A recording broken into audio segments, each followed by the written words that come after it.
ube halaya.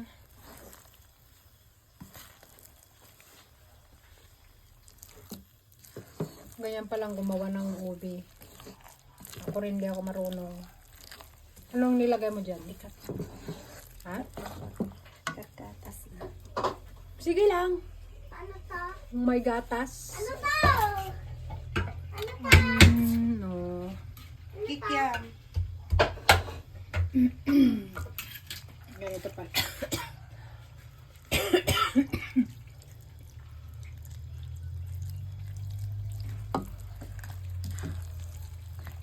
Di ba tuloy? Kaya pala masarap kasi may condensed milk, tapos may evap milk, tapos lalagyan pa ng cheese. Butter. May butter lang. Walang cheese.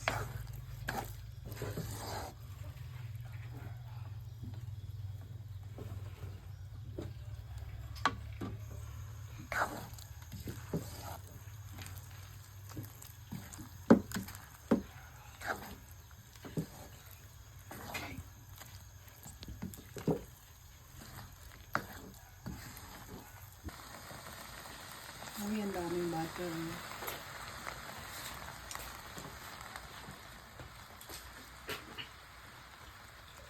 Paborito daw ni Sheena to.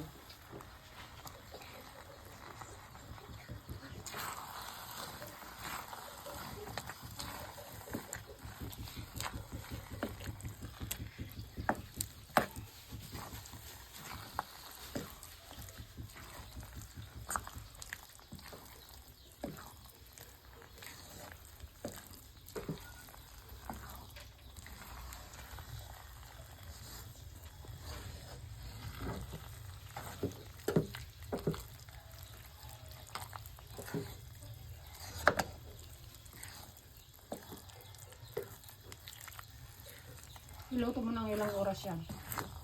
Depende. Hanggang sa matuyo siya.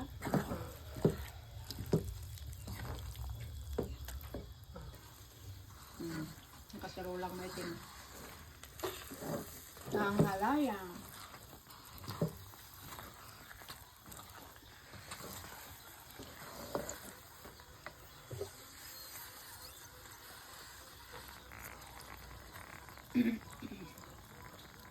Hanggang matuyo. Sabay buyaan. Siyempre, may talking-talking din. Magluluto ako ng alaya. Hindi alaya. For sale. Oh, 150 per tab only. Or kung mahal, 80 nyo na lang. 80 pesos. Pero magkano ba talaga? Mami, 90 lang. pwede mo yan ibenta. Ano? Kaya zero? Pwede mo yan ibenta. Oh, yan. Businesswoman din yung apo ko.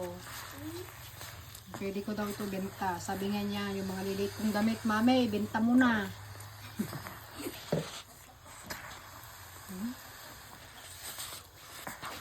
Ano na sila kuya? Ayan. Done. Sige. Si mama naggagawa. Putay! Sasabihin ko sa...